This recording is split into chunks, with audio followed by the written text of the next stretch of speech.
Hello guys, I'm Ava. Have you ever been betrayed by the people you call family? Well, I have. Actually, they were my in-laws. I lost my husband about 2 years ago due to a car crash. I have not been whole again and don't think I will ever get over the fact. It was sudden and the loss was devastating. During the grieving period, I grew close to my mother-in-law Diana and sister-in-law Irene. They were my last connection to my late husband, and I was going to treasure that connection forever. However, I learned late that they had no love for me. Before I tell you what they did, I must give you a few pointers about my relationship with them. Diana was actually living rent-free in an apartment I owned, and I was paying her bills. She left her job due to some issues, and I felt bad for her. She always brought up the fact that my late husband would have taken care of her. So I decided to take on that responsibility since she was also in my family. I also helped out Irene at times with small amounts as well. But it was never enough for them. They always wanted more, and they came up with a plan to make me pay for all the luxuries in their lives. I was rather stupid and naive when Diane called me asking for help. I stayed in contact with her fairly regularly, although I didn't have time to visit due to my horrible work hours. So when Diana called and sounded off, I knew something was wrong. She said, "I have some grave news, Ava. I didn't know who else to call since you are the only family I have except Irene and Aspen." "I'm glad you called, Diana. You sound anxious. Tell me, what's going on with her?" "My poor daughter is on the verge of being homeless. Aspen recently lost his job and Irene is having trouble making ends meet." "Wait, what? When did this even happen? How did it get this far?" "I have no idea, Ava. From what Irene told me, Aspen lost his job out of the blue. They don't have much savings and it's really difficult for them to get a decent job in their area. Things are tough, Ava." My mind was spinning from the onslaught of information. I was really surprised to know that Irene was in such a dire condition. From what Diana was telling me, things were not looking good and she had the right to be concerned. Actually, I was concerned about them too, since I consider them family. I said, "This is extremely unfortunate, Diana. I feel really bad for Irene. Are they going to be okay?" "I don't know, Ava. My son would have made sure his sister was okay if he was alive. He definitely would have helped her out. God knows what will become of my poor daughter now." "Don't say those things, Diana. Irene will be fine. My husband may not be with us anymore, but I am. You're my family, and so is Irene. I will help you out as much as possible." "Really, Ava? Will you do what my son would have done for his sister? Irene needs help, and I know that." "I will help her out, Diana. I promise you that. I will call her right now and figure something out. There is no way I would allow my sister-in-law to suffer and be homeless." Diana seemed happy to hear me say those words. I was naive and didn't know what she was up to. I genuinely wanted to help my sister-in-law. Also, Diana was right. If my late husband was alive, he would have helped Irene out as well. I was merely trying to fulfill the responsibilities that my late husband couldn't. After hanging up on Diana, I called Irene right away. She picked up soon, almost like she knew I was going to call. That should have been my first red flag. However, I ignored it. I made some small talk before finally broaching the topic. "Hey, Irene, your mother called me a while ago. She said that you have been having money problems recently." "Oh my God, Ava. My mom told you that? I'm so embarrassed. I don't know what to say." "No, Irene, you don't have to be embarrassed. Things happen and there's nothing to be ashamed of." "Still, I'm so sorry Mom pulled you into my mess. Ava, I really didn't want to burden you with my problems. It would have been different if my brother was alive, but you don't have any obligations to us." Irene's sad voice had gotten to me. Also, the repeated mention of my late husband was making me feel emotional. Irene and Diana both knew how to get to my softer side. They didn't even have to try hard. When Irene mentioned my late husband again, I immediately wanted to assure her and said, I know your brother is not here to help you, Irene. He would have been heartbroken to see you so sad. But that doesn't mean you don't have anyone else to help you. But I'm literally about to lose my house, Ava. I don't know what to do. Who will help me get back on my feet? It's not like I can take a small loan and pay them back. Someone has to support us unconditionally. I will be that person for you, Irene. I will help you out with whatever you need. You don't have to look anywhere else. You can come to me any time. Really, Ava? You would do that for me? Of course, you are my family too. Even if your brother passed away, you are still my sister-in-law. We are a family, Irene.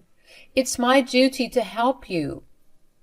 You are already helping Mom, Ava. I don't want to be a burden. What nonsense, Irene. You just need help for a few months. It's no big deal. Tell me what you need.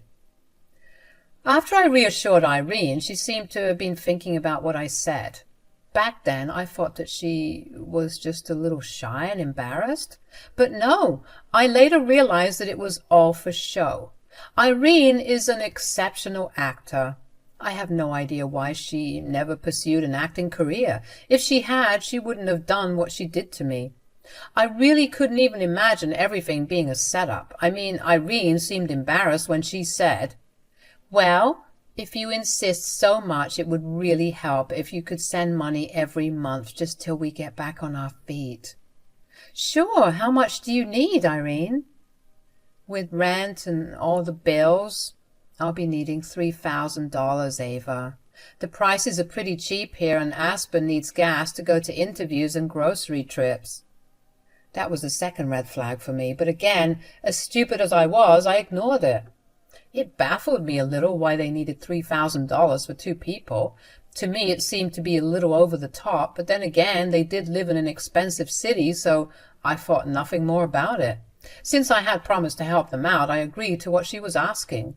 I had a good job that paid well, so I was able to send Irene $3,000 every month without being broke. Sure, it did make a dent in my savings, but what could I do? I had promised Irene help after all. So with everything decided, I started to make the monthly payments to Irene. For the next 6 months, I was giving Irene and Diana money to get by. Not once did I stop to think that maybe I should step back and let them fend for themselves. I didn't want them to suffer in any way, and I considered it my duty to help them. Diana and Irene lamented a lot when my late husband died and left everything to me, so I have decided to help them out however I can. My stupid self didn't stop to realize that now, instead of taking care of one person, I was funding the lifestyle of 3 people. The truth about what Diana and Irene were actually planning was revealed to me after those 6 months. I was busy with work, trying to make money to feed 3 more people. But the people I was taking care of were up to no good, or at least 2 of them were up to no good. I found out about it when I accidentally ran into Aspen at a coffee shop. I was happy to see him after a long time, but was confused about what he was doing in my city. I said, "Hey, Aspen, long time no see. What are you doing here? Has Irene come with you?" "Yes, Irene is with me. Why are you so confused to see me here? We live here now."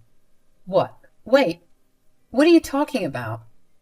"We moved here a while ago, Ava. Didn't Irene tell you about it? I'm sure Diana must have mentioned it. You must have forgotten about it." My mind was reeling with all the information. I was trying hard to understand what on earth was going on. What Aspen was saying didn't make any sense. He said that he and Irene moved to our city a while ago, and Diana knew about this all this while. What I didn't understand was why they kept it a secret from me. And their story about Irene's homelessness wasn't making sense anymore. I said, "I have no idea what you're talking about, Aspen. I was never informed of these things. You were saying Diana knows, right? But no one informed me anything." "That's strange. We moved here about 5 months ago, Ava. I left my last job and found a better one here." "You found a job 5 months ago? What are you saying, Aspen? Are you sure Diana knows? This is bizarre." "Diana definitely knows about it, Ava. I'm sure, because we're living with her." We're saving for a house in this city. So Diana suggested that we move in with her. She even offered to help us with the down payment. I was so shocked that my expression changed completely. Aspen noticed it too, since his expression changed with mine. He immediately knew that something was seriously wrong. By that time, I too knew that I was being played by Irene and Diana in some way, and I was starting to get really angry at them. I looked at Aspen and said, "There is something seriously wrong, Aspen. Diana is a poor woman. I give her money for utilities and she lives in my apartment. There is no way she can afford to make any sort of down payment towards your house. I know that you let her live in your apartment without rent, but I don't know about the utilities. It does make sense since she doesn't work. I don't know why I took her words at face value. The bizarre part is that she has been depositing money into Irene's account every month." What? Diana had been giving Irene money? Yes, she'd been giving her $3,000 every month. Irene confirmed it and even showed me that the money has been deposited. That's why I never questioned Diana that much. It hit me then. I finally understood why Irene and Diana had been making up stories. Irene wasn't destitute at all. No, she just wanted to take my money and use it to buy a house for herself. And Diana was helping her do this. They planned it together. Those two were exploiting me so that they wouldn't have to work hard like me. My world came crashing down around me. These people who were considered to be my family were just using me for money. I was nothing but an ATM to them. The betrayal just left me aching inside. I was almost in tears. Aspen didn't know a thing about their plan. He was left in the dark and made to believe that everything Irene and Diana was doing was honest work. Now, I have two options. One was to keep my mouth shut and leave without telling Aspen the truth. I could have walked away, confronted Irene and Diana privately, stopped giving Irene money, and left them to figure out their next steps. Option 2 was going nuclear on them, and I chose option 2. I chose to tell Aspen the truth. I said, "They have been lying to you, Aspen, and they have been lying to me as well. Diana isn't the one sending that money. It was me who sent it." "What? But why? I don't understand. Why would you send us money, and why are my wife and mother-in-law lying about it?" "Because they wanted me to fund your new house, Aspen. They wanted to drain my money so that they wouldn't have to work hard. They lied to me and told me that you were going homeless. They asked for money and I helped them by sending $3,000 every month. I had no idea that they were playing me." "Oh, God, what are you saying, Ava? You thought we were going homeless?" "That's what Diana and Irene told me, Aspen. Irene said that you lost your job and were struggling to make ends meet. They even guilted me by saying that my late husband would have helped them out." "This is terrible, Ava. I don't know what to say anymore. They betrayed not only you, but also me. They played us for fools. I don't know how I would even look at my wife after this." Aspen was reeling from what I said. He was actually a good man and nothing like Irene. I could tell that the betrayal stung him. He couldn't believe how evil Diana and Irene could be. I took this chance to really talk to him. I told him everything that went on and didn't sugarcoat anything. I didn't care if Aspen would want to end his marriage after this. In fact, I was hoping he would remove himself from a scheming woman like Irene. After I was done talking to Aspen about everything, we came up with a plan. We were going to keep quiet and take care of some things before confronting Irene and Diana. They didn't deserve the chance to come up with a plan once I would reveal what I had in store for them. I didn't even reach out to them for about a week. It was already nearing the end of the month, and I knew Irene and Diana would call me asking for the monthly payment. So I decided to wait for that, and I wasn't disappointed. The calls came where Irene and Diana wanted to know when I would be sending the money. I simply told her to wait and hung up. Then I proceeded to Diana's house to confront them. When I reached Diana's house, it was Irene who opened the door. It was a weekday, so they probably weren't expecting me to show up. Irene took one look at me and froze. When Diana came to the door, she froze as well. Irene tried to make damage control by saying that she had come to Diana's house yesterday for a short visit. Diana kept nodding at her. I smirked, walked into the house and sat down on the sofa. They sat with me silently, looking and casting worried glances at each other. I broke the silence and said, "So, you called me this morning asking for the monthly payments. I thought I would come by in person and clear the issue directly with you. I'll just cut straight to the chase. You two won't be getting any money from me anymore." "What? Why, Ava? Why would you suddenly stop the payment? You know we need the money." "Yes, you promised to take care of me. Now you're going back on your word. I can't believe you would abandon us like this. My son would be turning in his grave." I laughed out loud when they tried to guilt me with my late husband's name again.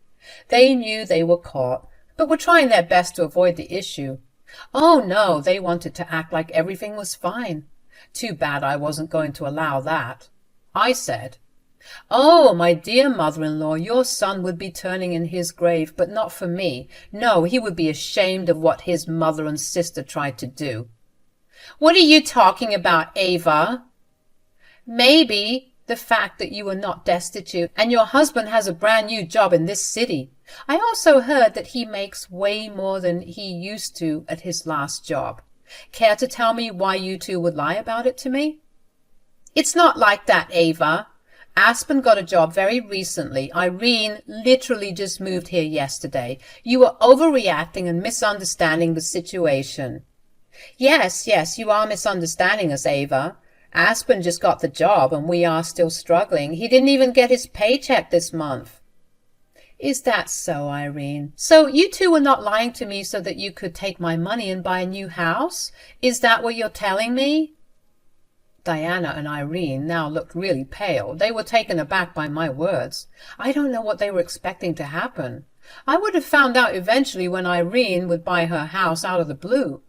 I guess they wouldn't have cared about my reaction because their goal would have been achieved. But I caught them red-handed before they could make their plan successful. And now they were going to pay for taking advantage of me. They simply didn't know that yet. Diana and Irene were nervous and trying to act innocent. They said, "What are you even talking about, Ava? Who said we are buying a house?" "Don't try to act all innocent and clueless, Irene. Your husband, Aspen, told me everything. I met him at a coffee shop accidentally, and eventually the truth came out. The poor man thinks that Diana is giving you money for the down payment. What do you have to say about that, Diana? Your daughter is not on the brink of homelessness after all, since she is living with you." "Look, I know we didn't give you the full story, but this was necessary. You can't expect Irene to live in a bad apartment when I and you have our own place." "Wow. Did you forget the fact that this apartment isn't yours? I let you live in my apartment, and you think you can take advantage of me for the sake of your daughter? Do you think I would just overlook what you did?" "Oh, come on, Ava. You're overreacting. You have plenty of money already and 2 fully paid houses. You don't need so much money anyway. It didn't kill you to send me money. Clearly I needed it more." "That's right. If you can help me, you can help my daughter as well. She's your family. I'm sure my late son would have wanted this." Irene and Diana straight up started to make it seem like it was not a big deal. Somehow me working hard and earning money made them entitled to it as well. I didn't understand their messed up logic. There probably isn't any logic anyway. Also, there was the fact that they were dragging my late husband into this mess as well. It all made my blood boil, but I plastered on a cheerful expression. After all, it was time to take some revenge. I smiled and said, "There is no use talking about my dead husband, Diana. Don't use his name to hide your horrible intentions. You two are just plain moochers and don't deserve my money. Good for me that Aspen decided to send me the money back, so I have it sitting in my account now." "What? Did Aspen return the money to you? He knows about everything?" "Of course he does, Irene. The poor man was severely embarrassed and decided to send me the money back." I must say that he was rather angry. Why would you tell him everything, Ava? And why did you take the money back? I needed it.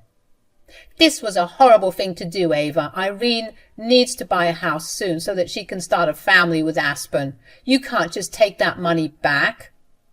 What family are you talking about, Diana? Irene is not going to have any family with Aspen. Didn't you hear? Aspen is going to separate from her.